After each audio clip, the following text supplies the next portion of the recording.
energy accounting. Energy accounting.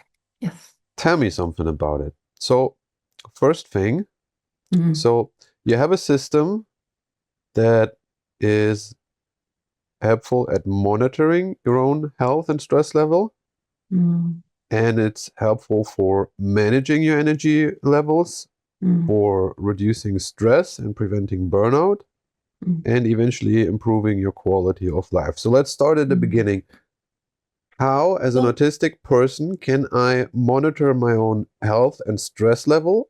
mm, And that would be part A of the question. And part B, mm, what if I'm an autistic person with a very low introspection, or mm, maybe I have very low sensitivity towards heat, hunger, things like that. mhm. So, what are good Okay. techniques for self-monitoring? Okay. So I'm going to start this off by saying I started creating energy accounting like almost 20 years ago Mm-hmm. when I had to go back to school Mm-hmm. because I needed a way to survive. Mm-hmm. And I knew that if I just threw myself back into school, I would break again. Mm-hmm. And I had already at that time dealt so much with meltdowns, with chronic depression, with suicidal ideation at a level that left me without any capacity to function Mm-hmm. in society. And so I thought that was the nightmare scenario that I had to prevent. I have to find a way to survive. I have to find a way to succeed at going back to school and achieving this thing that I really want to do, which is eventually studying psychology and trying to make a difference. I had big dreams, okay? I didn't think I was going to get there, but I thought no matter what, I'm going to try and I'm going to try to get as far as I can without breaking. Mm-hmm. That was the goal. Um, That's actually that's actually a good strategy. Have a big goal, but then just focus on step by step. yeah. And so it began as a day by day thing. Like, how do I feel? What's happening? What can I do today? Mm-hmm. Oh, wait, I can't do anything today, actually. Oh, I guess I'm gonna stay home from school again. Um, and there was a lot of trial and error, a lot of I think back then I would call it failures, Mm-hmm. having those meltdowns, having those regressions. And I know that I know that with how I seem and with how I talk, um, sometimes people think, oh, you've always had a really high level of self-awareness, Mm-hmm. of introspection. You must have great interoception. I don't Mm-hmm. actually. I fought tooth and nail to gain those things because I was so chronically stressed as a child from age 6, 7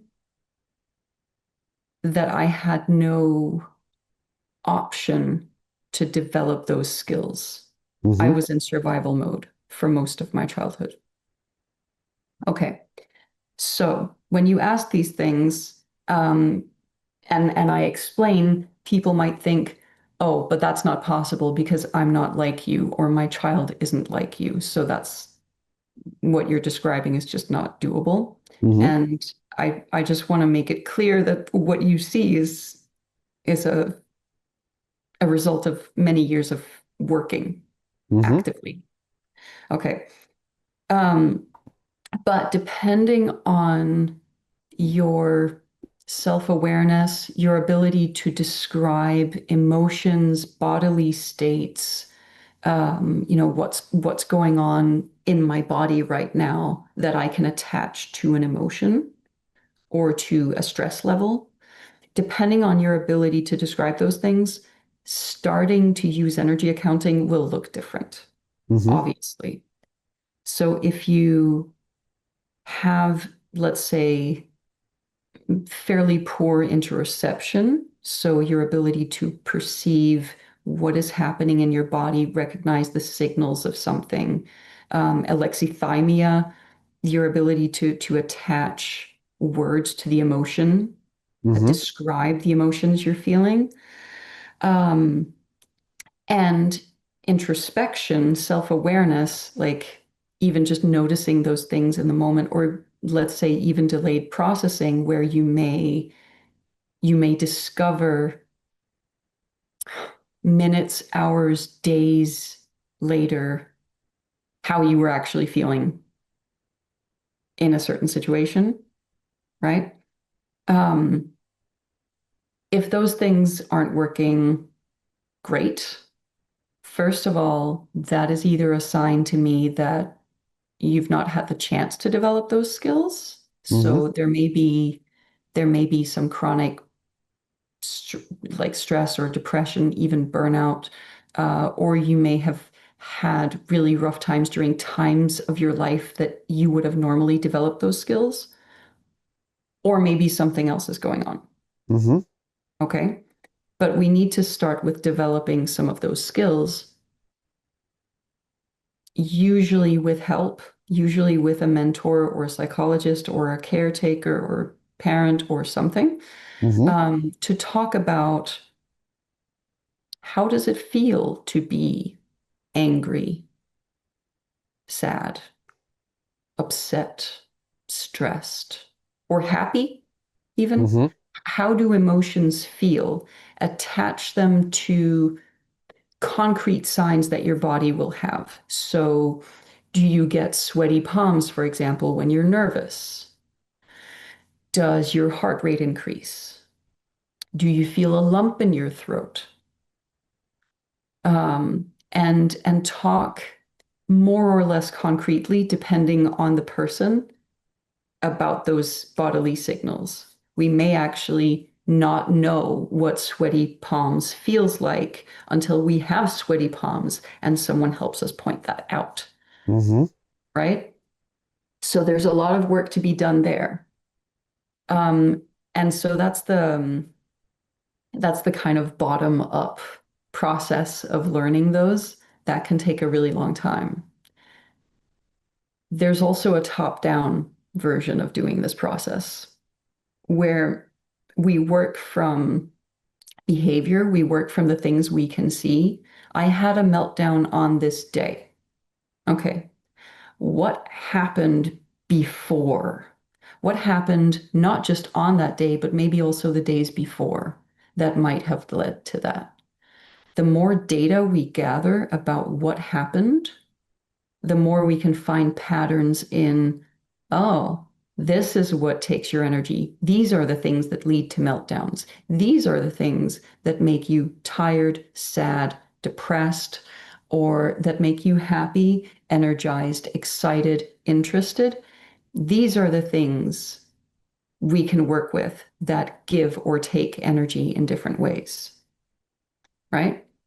Usually, I would want to do both Mm-hmm. because both of those forms of working will lead to higher self-awareness, better planning, Mm-hmm. right? So it's basically it's basically going through life as a scientist, focusing on yourself. Yeah. Yeah. And that This is, feels that feels sometimes almost narcissistic, oh, but well, and it can be a drag. but it's or that, but it's something that over time really leads to results. And this is not something you have to do 24 hours a day. Mm-hmm. That's the thing. This is something where we know and we recognize when we do energy accounting. First of all, when I do it with myself, but also when I'm doing this clinically or when people I work with, colleagues of mine who work clinically with energy accounting, we understand that doing this work takes energy, takes time, Mm-hmm. takes cognitive, capacity. So this is not something we expect people to do all the time, every day. Mm-hmm. It's something where, okay, can we do this once a week? Or can we do a little bit of tracking on a daily basis? And if we forget, sometimes it's fine. It's fine. The data we gather is great. We don't guilt or shame people for not doing their homework, right?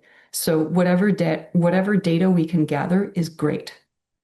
We are thankful for it. And then can we do something once a week to have a conversation about how is the next week going to look? Mm-hmm. Okay, here's what we expect, and here's what we expected from the last week. What actually happened? And then when we have gathered more information about what works and what doesn't, then we don't need to do it every week. Then Mm-hmm. we can do it once a month or once every 3 months if things are going well, you know.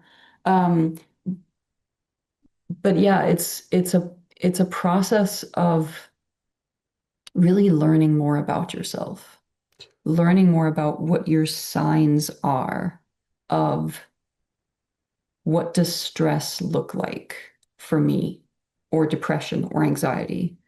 What does health look like for me? What does well-being look like for me? What are the signs? I feel like um, it makes the difference between a functioning and a non-functioning adult in autism and ADHD is the realization that you have to self-manage. There's no way around it. If you don't Mm. do it, you're gonna end up in bad places and you're gonna get hurt. You have to do it. You have to, um, Mm. and it looks different for everyone, It does look different for everyone. but you cannot get out It of it. does. If you don't take care of yourself in that way, your life will most probably be not good and be chaotic instead, and you will I be mean, overwhelmed a lot. I know autistic and ADHD people who are not disabled by it. Like I Hmm. know those people who are like, yeah, you're definitely autistic, but you're also not disabled. Hmm. Well, And some people have it they, well integrated yeah, and by being and born they can into get the right through it. circumstances. Yeah, and it's very much about environment as well. Hmm. And like, so some people can get through life without doing so much of this, I think. Hmm. But Or but but they but have the ability to do it somewhat naturally. as you said, it's a lot about But having the opportunity to learn those things yeah, in the right windows. And yeah, some people got lucky. They yeah, had those yeah, opportunities. exactly. Hmm. But I definitely see a lot of people, especially autistic people, but also just neurodivergent people in Hmm. general, who go through cycles of burnout and recovering and burnout and recovering and burnout and recovering. And they've been through so many sick leaves due to stress, Hmm. or even months, half years, years of unemployment because they were burnt out. And every single time they go through the cycle, it gets worse, Hmm. um, because our nervous system gets worn down from it. Yeah, and because they come to certain conclusions, they have certain perceptions of themselves that might be Yep. self-damaging. Yeah, And they keep trying to live up to the expectations of society. hmm. Yeah, yeah. And it doesn't work.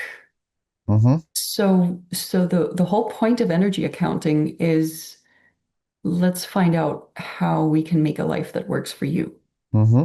long term. Yeah. Because we know that this image that we have in our minds of what society wants us to do,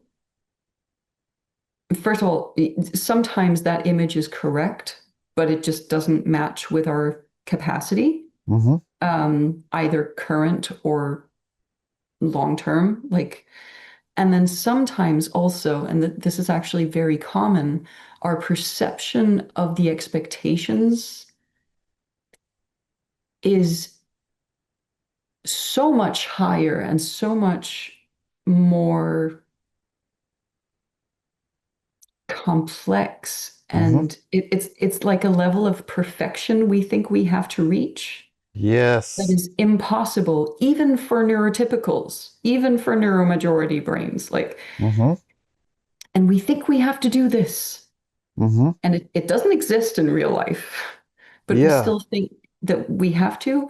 And that actually keeps driving us into burnout, It trying seems to to me, do it that. seems to me this is stronger or more prevalent in girls and women, and I totally agree with you. Um, I But think I see it in men too. Mhm. Um, I I'll just, get to the yeah. girl women part later. I have a question especially on Okay. that. Um, but what I was trying to say is that that perfectionism, which you just mentioned, Hmm. um, sometimes a perception change is really important. You don't try to achieve your goal. Hmm. Instead, you're going to aim for failing. But you have a strategy that when you failed, puts you back on track.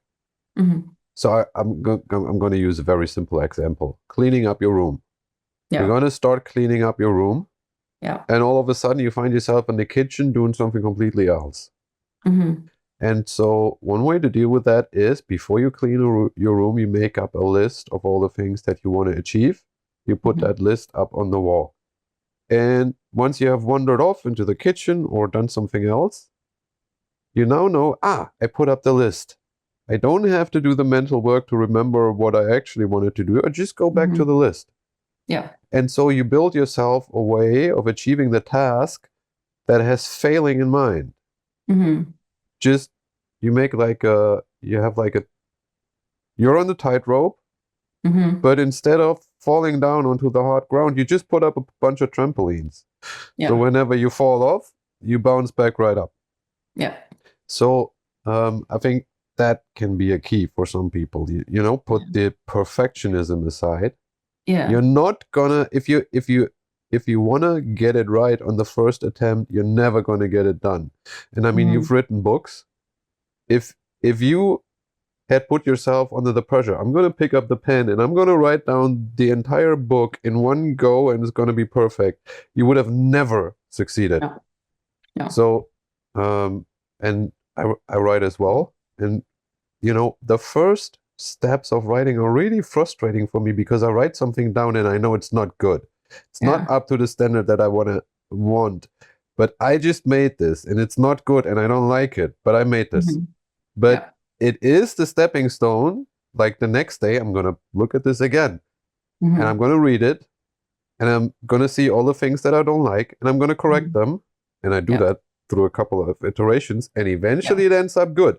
But the Yeah. beginning is hard because I'm going to put something out that is not to the standard that I want. And just learning to accept that I'm putting out something that is not up to par yet. Just Hmm. learning to accept that. That is really helpful. Hmm. Allowing yourself to do things that are not perfect, that are not up to the Yeah. standard that you eventually want to have them, but understanding that this is a stepping stone that'll eventually get you there. That it's a process. Yeah. But then I think also sometimes with practical things like cleaning your room, it's like, okay, there's the standard that I want, Mm-hmm. and then there's how much time and energy and capacity for doing things that I have today. Mm-hmm. I'm not gonna get there. Mm-hmm. So instead, what's the most important? Mm-hmm. Okay, let's start by removing trash. First step. Remove the things that other things can grow on. Yeah, but like remove the things that actually should go in the bin that I can see right Mm-hmm. now. Yeah. Start with that. Okay, that's step one. Now you've already completed a task. Congratulate yourself for that. Acknowledge the fact that you did something rather than not. Mm-hmm. Mm? And if you got stuck already there and were like, no, I can't even, and then you went and did something else, then congratulate yourself on that. Mm-hmm. You acknowledged that you didn't have the capacity to do this thing, but you were able to do this other thing, even if that was relaxing. Yes, everybody, listen to Maya. It's important that you learn how to integrate your successes because a lot of us go through a day and we've been Mhm. busy and we've done things and we achieved things, but at the end of the day, we're like, what did I do today? Oh, I didn't achieve anything. And you go to bed thinking bad of yourself because you have not yet mastered integrating your successes. That can be very important, and for some people it's something you have to actively learn. You have to learn to It is. remember the things you Mhm. did good. It's actually it's actually very similar to training a muscle. Mm-hmm. Um, these are skills that if we don't teach our brain to focus on positives, it won't do it because our Yeah. brains are wired for us to survive. And because of that, our brains have a negative bias and Mm-hmm. will actually naturally focus on negative experiences Mm-hmm. more than it will focus on positive experiences. So we have to teach our brains. And even if we've taught our brain already to do this, we have to actually keep it going. Like we have to keep exercising that muscle Yeah. of focusing on good things that happened, Mm-hmm. things that made us happy or relaxed or whatever, Mm-hmm. and focusing on I actually did do this thing. Mm-hmm. Yeah. Okay, pat myself on the shoulder. Uh, and focusing on happy memories. Like if I know very deeply and sincerely because I have been in very deep depressions. I know how annoying it can be when someone tells you, try writing a gratitude journal, Mm-hmm. or try telling yourself three nice things that happened each Mm-hmm. day. I know how annoying that is. But on a neurological level, there's a reason why those things work. Mm-hmm. And so, even though it is the most annoying advice you can get when you are stressed or depressed or anxious, it really does work. And Mm-hmm. if you can't get yourself to do that form, find another form.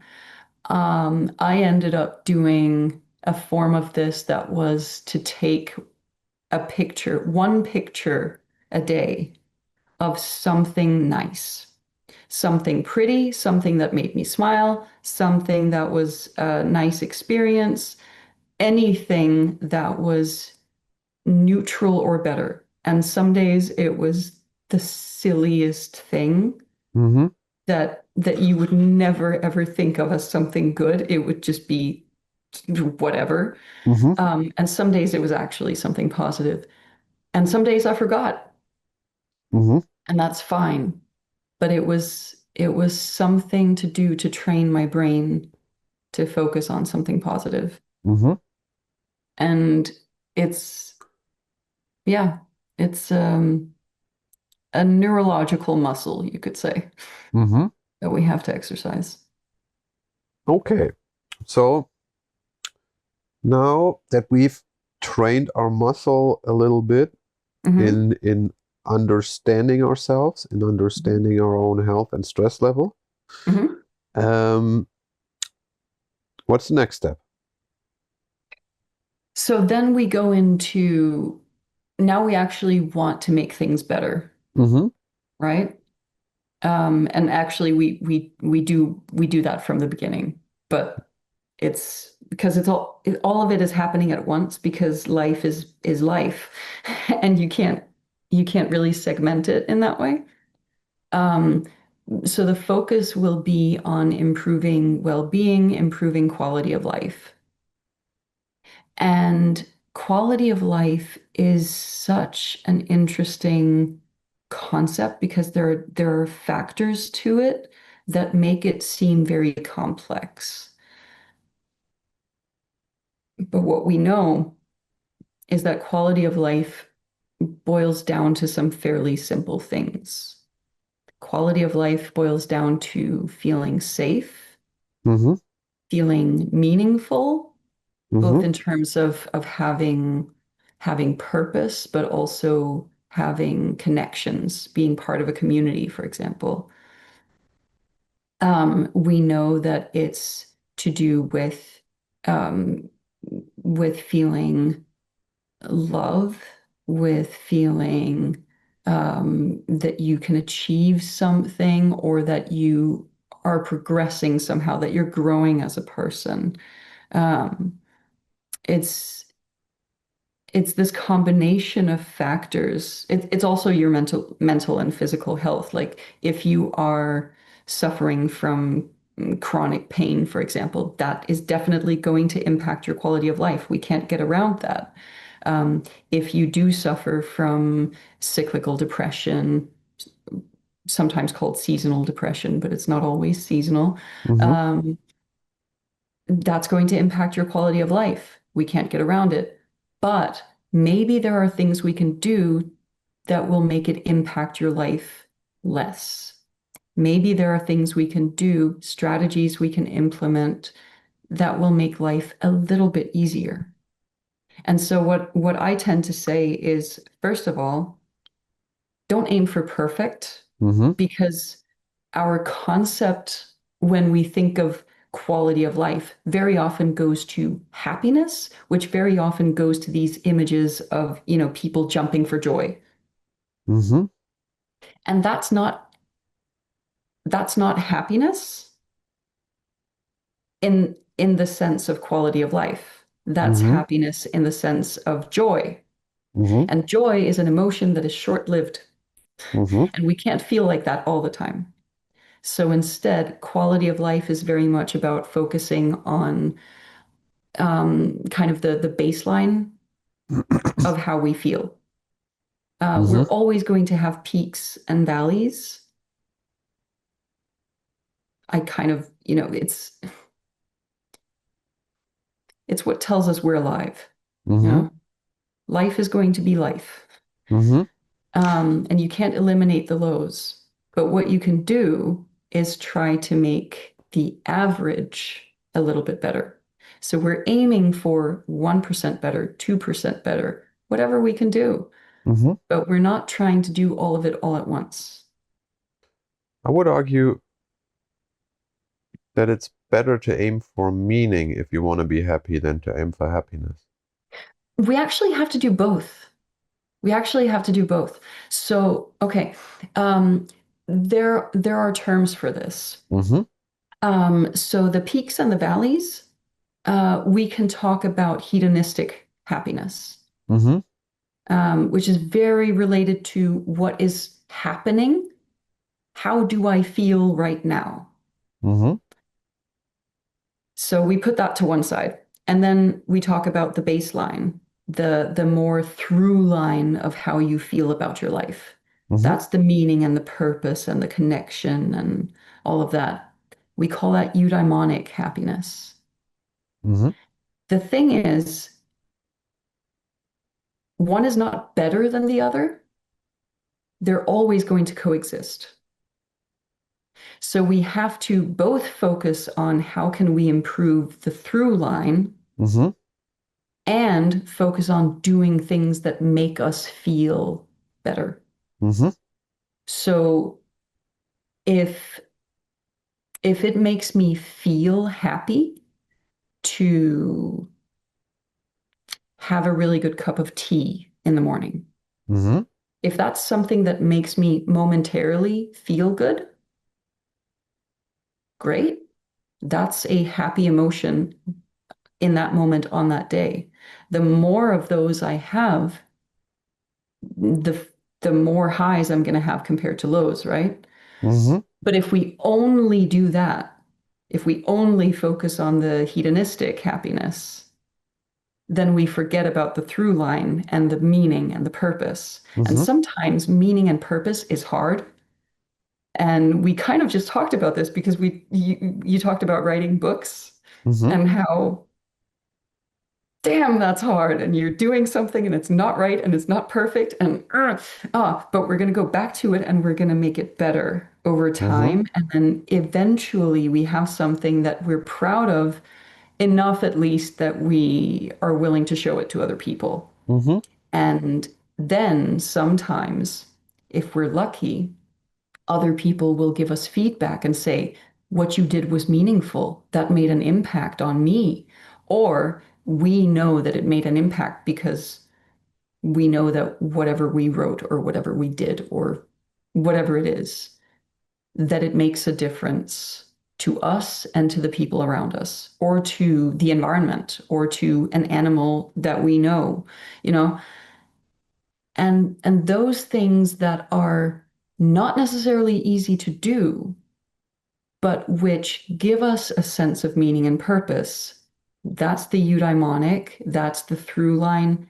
And if we only focus on that, then we can actually feel very depressed while we do those things Mm-hmm. because we stop focusing on getting those little moments of joy, Mm-hmm. right? So we have to do both. And then here's the added layer because I can't tell you, you person, individual, I can't tell you what is going to bring you eudaimonic or hedonistic happiness. Mm-hmm. That's individual. And so if you're trying to follow a script on how to achieve these things, it won't work. We need authenticity when we do these things. So we need that individual view of what is well-being and quality of life for me. What is happiness for me? Not what is happiness for everyone, for the average, because no one is average. No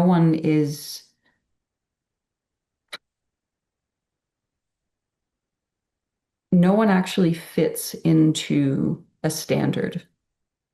Mm-hmm. So I'm not interested in population. I mean, I'm also interested in population because that can tell us a little bit about how do humans work and what could we look at, but the details are different for everyone. Mm-hmm. So we need to focus on the you, the Mm-hmm. authentic, real you. And yeah, There's autistic people out there who have difficulty accessing that, yeah, for instance, because of trauma, hmm, because they might have lost a sense of self. yeah, definitely. Um, do you have some advice on first steps when you are in a lost, confused place like that? Mm, yeah. And this very often is linked to camouflaging, masking Mm-hmm. over long periods of time, or as you said, to trauma. Um, I'm gonna talk about it from the perspective of masking, Mm-hmm. because that's something many people do even when it stems from trauma, Mm-hmm. or yeah, and I just want to be clear that when I say trauma, I don't necessarily mean PTSD or complex PTSD because those things are not necessarily the same thing. Mm-hmm. Um, so okay. Um, Very often autistic people are socialized to act non-autistically. Mm-hmm.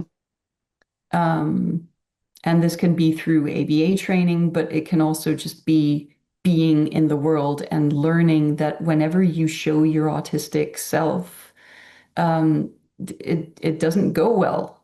Mm-hmm. And so you learn to hide who you are. But also, for a lot of people, they start out in a state where they don't know they're autistic. So they know Hmm. there's parts of them that Yeah. lead to Wait, you negative might not know the reactions. labels. Yeah. Yeah. Yeah. And so I would argue that masking is something that all people do. Just Yeah, regular yes. social interaction. Yeah, You yeah. have a But persona. You don't always show your full self. So, I would argue that everyone masks to some degree, to but I some would degree, argue that yes. in the case of autism, it has kind of a double layer because you're having a mask, but you don't know what you're hiding. And that would be, for instance, a Hmm. difference to someone, let's say, who is homosexual. They know I'm gay, Hmm. and the other person is not gay. They know what being gay means. It means loving other men, and they know the other Yeah, person is heterosexual. So they have words for all of it. They have an understanding for the whole dynamic. yeah. Where with autistic masking, people might be a lot more in the dark. So They they know might there's be, this thing about them which can lead to negative reactions, but they don't yeah. really know what it is. They sometimes don't know which parts of them are part of the thing that leads to negative reactions and don't have a name for it. And so, It's true. It's true. But also, so for most people, masking is just a social strategy that they use. mm-hmm, For autistic people, it's survival. mm-hmm, Um, so there's a difference between masking being just a part of socializing. Like, okay, I know when I'm talking to this person, they don't like to talk about this topic, so I'm just not going to talk about that topic with them. And when I'm with these people, I might be a little bit more introverted because that's kind of their vibe. mm-hmm, And with these people, we can be a little bit more party goers or whatnot. Non-autistic people adapt to those social situations, and it is a form of masking, but it's much less stressful because it's still variations of their authentic self that they're showing. They're just kind of tweaks. mm-hmm, Okay. Um, the more extreme situations for a non-autistic person is something like a job interview where it's like, okay, now we're putting on our professional hat and this is performing, mm-hmm, right? But those situations are rare for the neuromajority person. For autistic people, it is often every time we are with someone who is not autistic. And even sometimes when we're with other autistic people, but we don't know they are autistic, mm-hmm, if we don't know that we are safe, we are in survival mode. mm-hmm, And it's very often more comparable to the the fawning response. So most people know about the fight or flight response. mm-hmm, Sometimes people know about fight, flight, freeze. mm-hmm, But there's a fourth one, which is fawning, mm-hmm, where you appease your attacker. You appease the threat mm-hmm, in order to survive. Autistic camouflaging, autistic people pleasing mm-hmm, is more akin to fawning in the sense that what is actually happening a lot of the time is that the the brain, okay, I actually have to take a step back and explain this properly. Um, our brain doesn't distinguish between a social and a physical threat. mm-hmm, Our stress response system isn't made to differentiate. So, a physical threat, a lion who might attack you, um, or a social threat, the potential for bullying, humiliation, whatever it might be, and psychological and emotional threats, our brain doesn't differentiate between those. Which makes a lot of It's sense evolutionary, because back in exactly. the day when you were cast out from the group, that was kind of a death You would sentence. die. Yeah. Humans are very bad at surviving alone. Mm-hmm. We are a pack animal, we are a herd animal. We need other people. And so a social threat is potentially life-threatening. Mm-hmm. So autistic masking, when you know that showing your authentic self, and we don't necessarily know this consciously, in part because the amount of information we process consciously is actually very, very small compared to what our brains process unconsciously and what our nervous system process unconsciously. It's such a difference. It's hard to even comprehend. So we don't know necessarily consciously, but we are in survival mode. We know that if we show our authentic self, we might, quote unquote, die Mm-hmm. because that's what our brains are saying. Mm-hmm. That's what the amygdala is doing, Mm-hmm. right? So when we start to camouflage and mask our way through life, that's fawning, actually. It's living within a fawning response. Mm-hmm. It's constantly, please don't kill me. Please don't kill me. Please don't kill me. And I know that it sounds like an exaggeration, but on the neurological level, that's what's happening. Mm-hmm. And so, no, sometimes we don't know exactly what's behind the mask. Sometimes we don't know how to unmask because we've lived like that for so long, we don't know how to not do it. Sometimes the mask gets so integrated, it feels natural almost. And that's,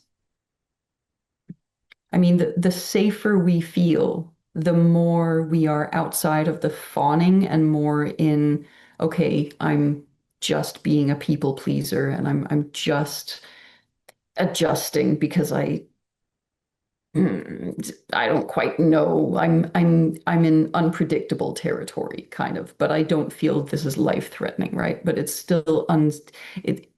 it's still not safe, right? Mm-hmm. Um, and the further away from panic you are, the more integrated the mask almost becomes because it okay, but this is just me, right? Um, it's complicated and weird, but when you discover you are masking Mm-hmm. and when you try to learn to unmask, it can actually be really difficult. It's not like just taking a mask off. Sometimes it's relearning, wait, what sensory stimuli do I like and not like? Do Mm-hmm. I like this form of stimming? No, no, I don't like that form of stimming. What about this one? No, not that one either. Wait, this one might actually work for me. Like Mm-hmm. it's sometimes this trial and error of like finding out what you actually like. And Yeah. it's so difficult. And sometimes it requires trauma therapy because Yeah, it's so stuck. I know exactly what you mean. Um, I've recently been to a self-help group in the vicinity here a Mhm. couple of times to meet other autistic people. Mhm. And there's this thing I encounter at times, and it really makes my heart ache. There's a at a self-help group, you will find autistic people having taken off. Usually, they will take off their mask Mm. because they know they are amongst themselves.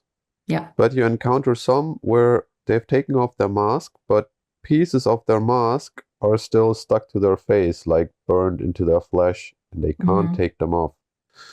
And they behave in, I'm going to call it neurotypically socialized ways Hmm. and can't snap out of it. Hmm. And it, that's not always a bad thing, but sometimes you just see someone who's caught within themselves because of Yeah. convictions they have taken on that are not their own.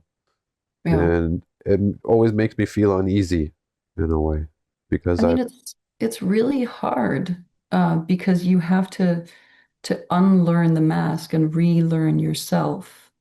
And how do you rediscover yourself when you were never allowed to develop yourself?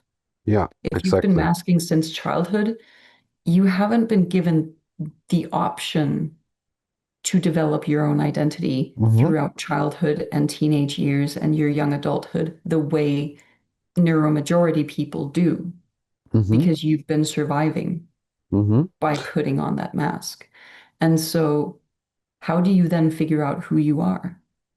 And the thing is, like,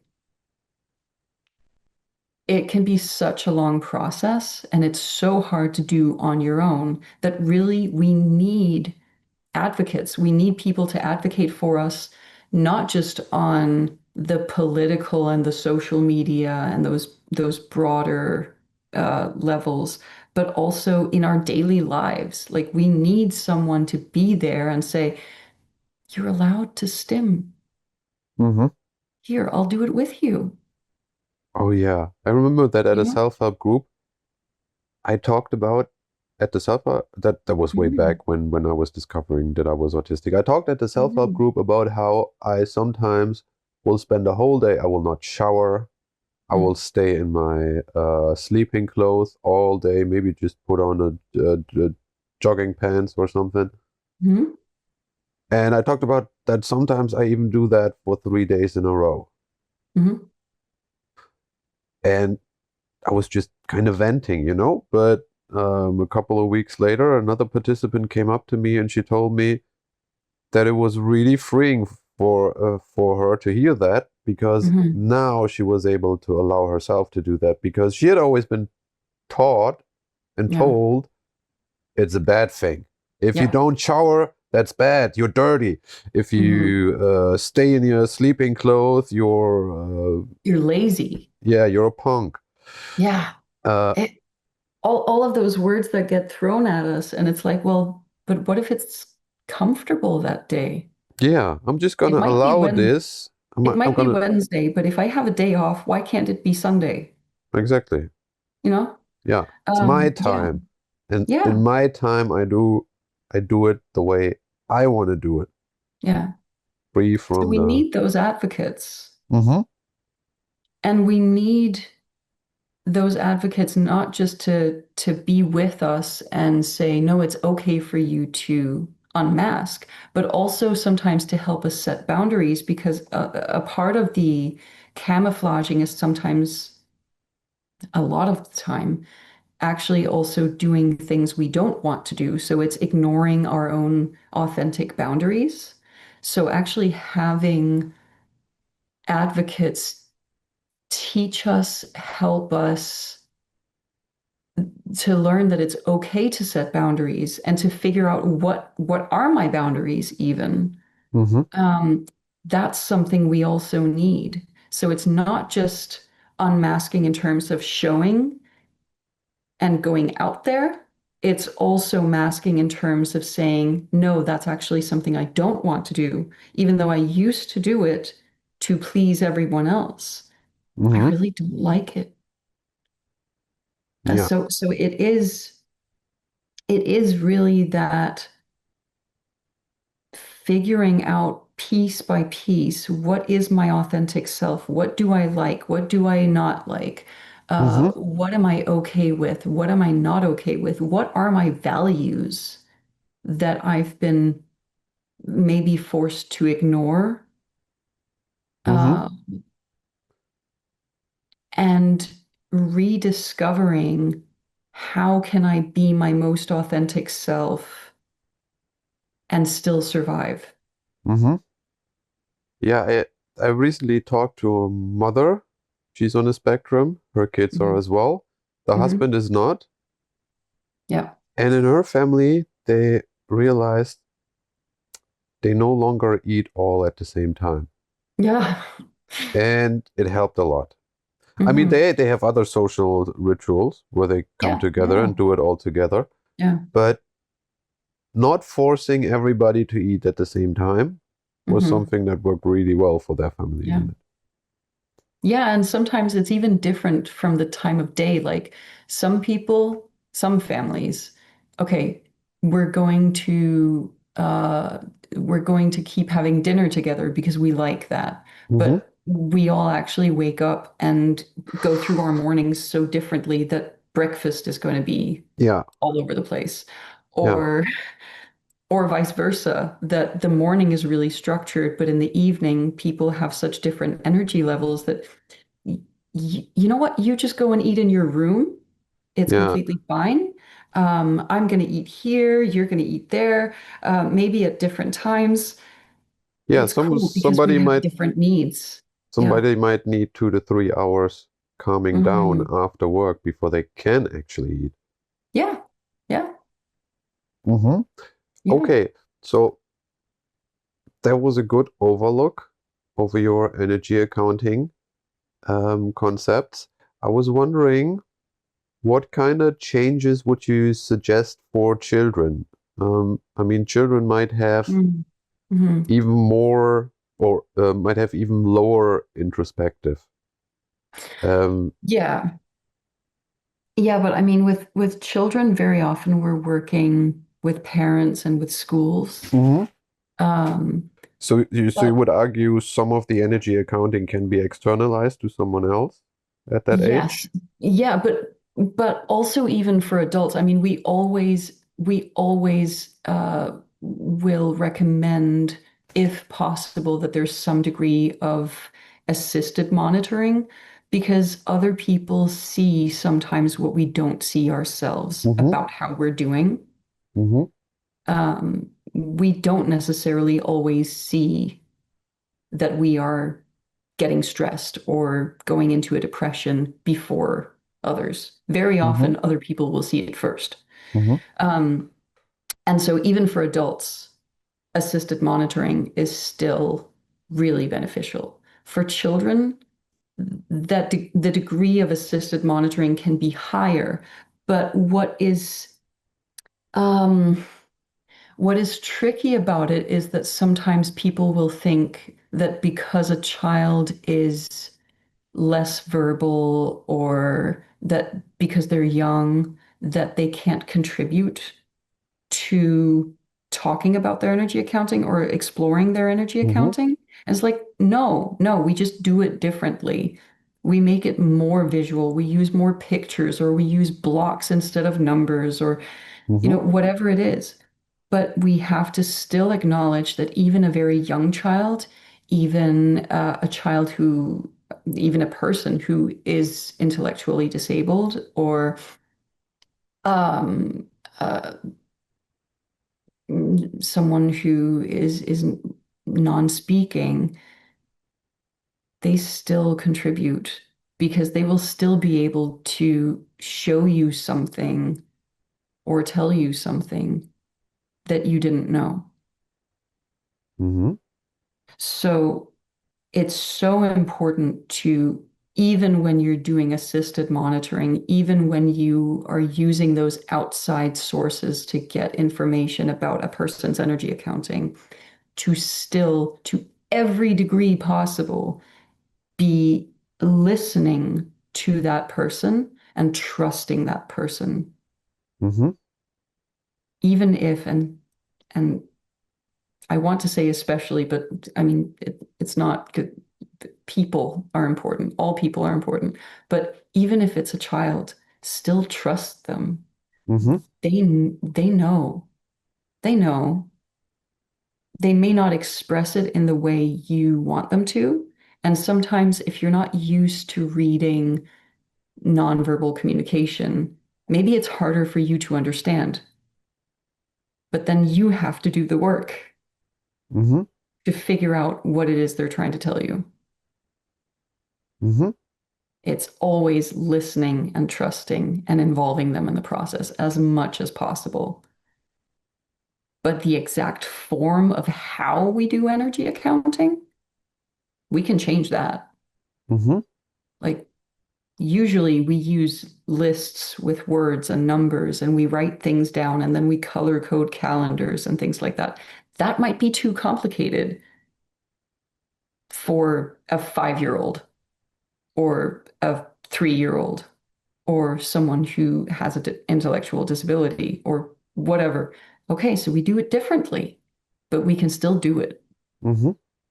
You keep the schedules, you keep all the planning and the numbers and whatnot, but then let's use 1 to 3 or 1 to 5 colored blocks instead. Or let's use pictures.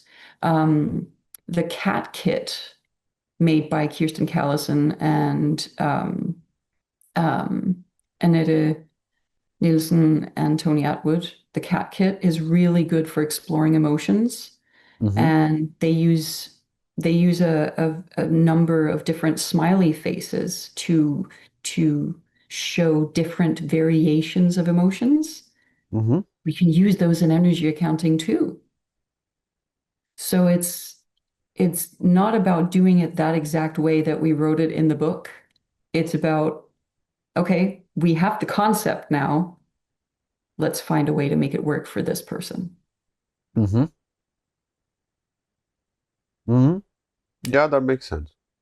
Mm, Okay. Now, um, in regards to all of the things we just covered, girls seem to be a special case, or autistic women seem to be a special case. mm, Um, and I'll try to elaborate. I already picked up on your skepticism. mm, So what I'm trying to talk about is here's something that I repeatedly experience with girls and mm, autistic women is that they will and this is especially true for the high functioning part of the spectrum, they will mm, create a mask mm, and they will wear that mask. They will wear the hell out of that mask. Um, where in a lot of biographies of autistic women, you find that they did that and mm, they did that and they kept doing it at expense of themselves. mm, Started developing psychological illnesses. OCD comes to mind, mm. anorexia, what Yeah. have you, um, up to the point where they literally collapse, fall apart. They cannot do it at all anymore. Mm, And for a lot of them, it means going to a clinic for a month, yeah. um, having to quit their job, having to kind of reinvent themselves entirely and start Mm, over at the age of somewhere between 20 and 40, where mm, when they've blown up.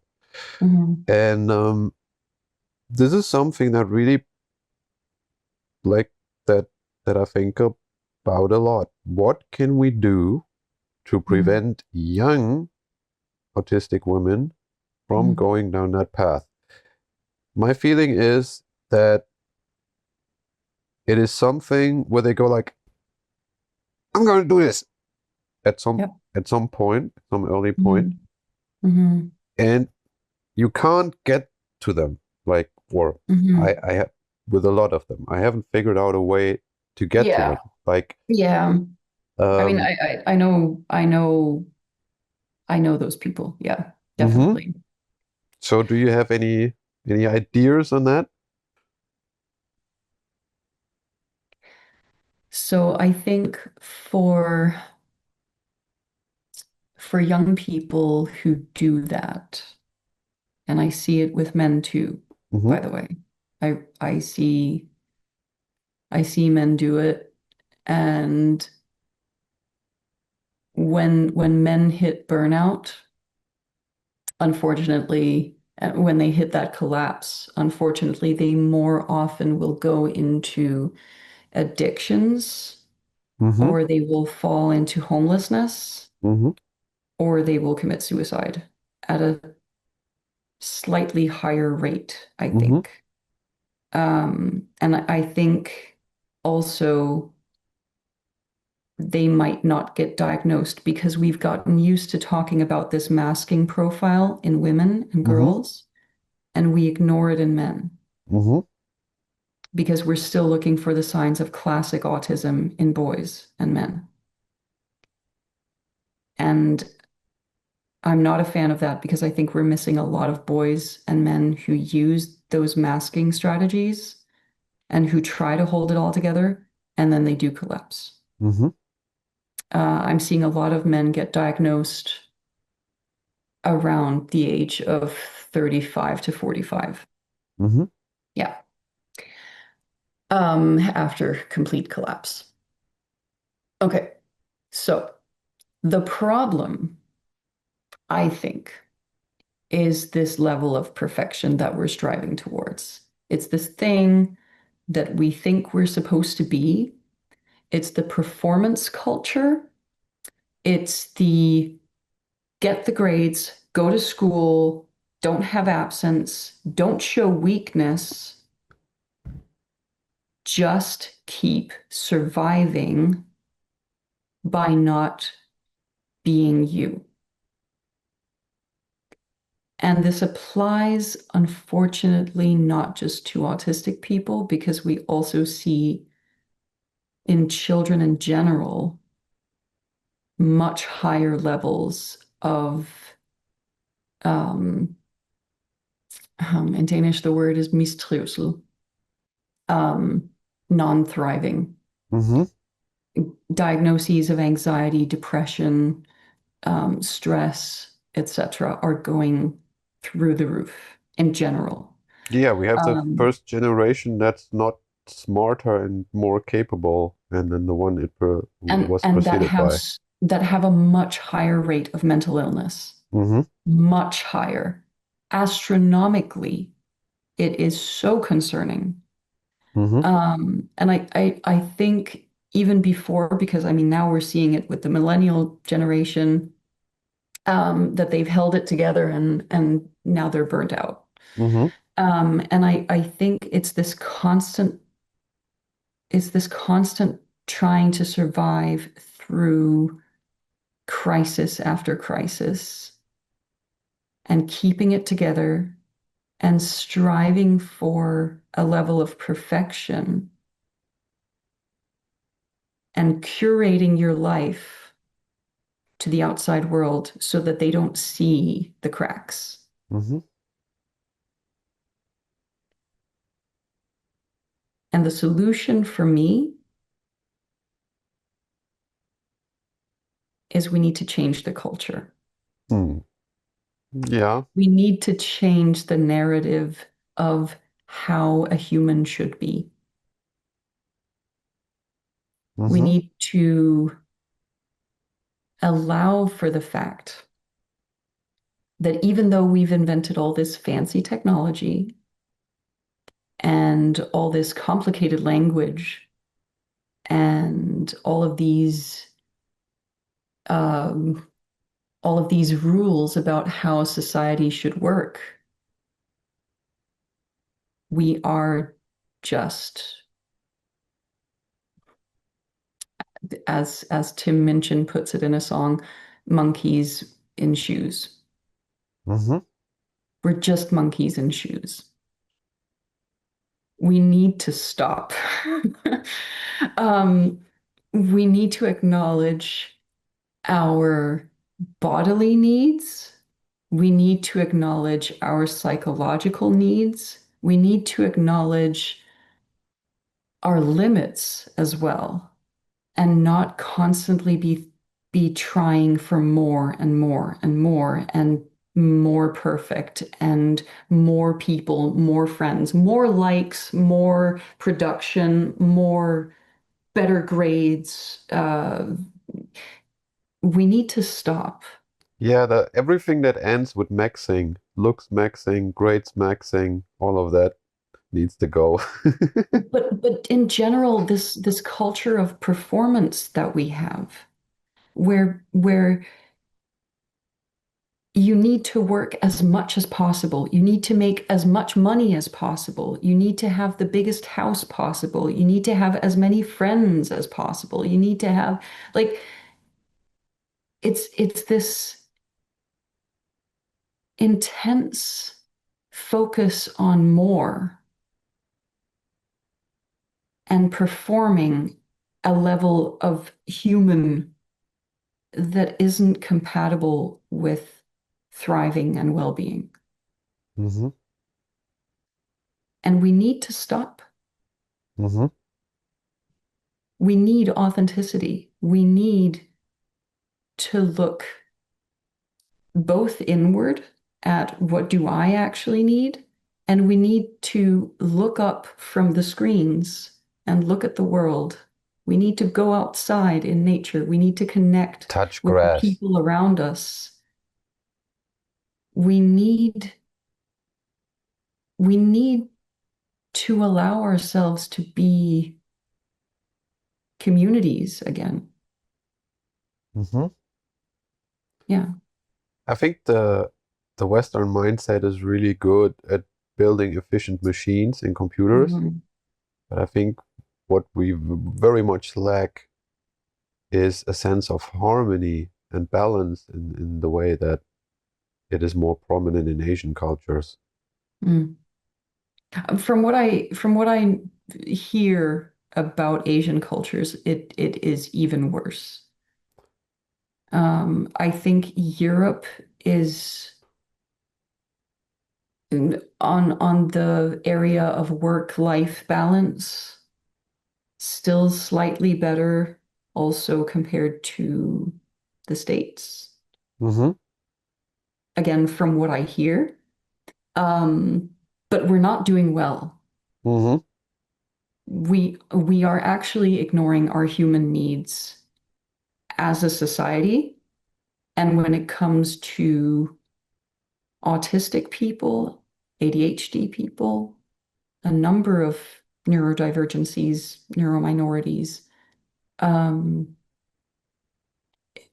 we are the canaries in the coal mine. Oh, that's what I always say as well. Yeah.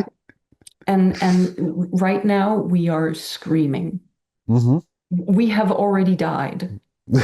Like if we're going in that metaphor, like the Yeah. canaries are already like and it's not good. It's Mm-hmm. not good. And yeah, we need to stop and pay attention to what we are and what we actually need in order Mm-hmm. to thrive. That is both a statement about the particular group of autistics that I was thinking about, but also about the world in general. Yes. Yeah, Okay, it that is. was a nice resolve.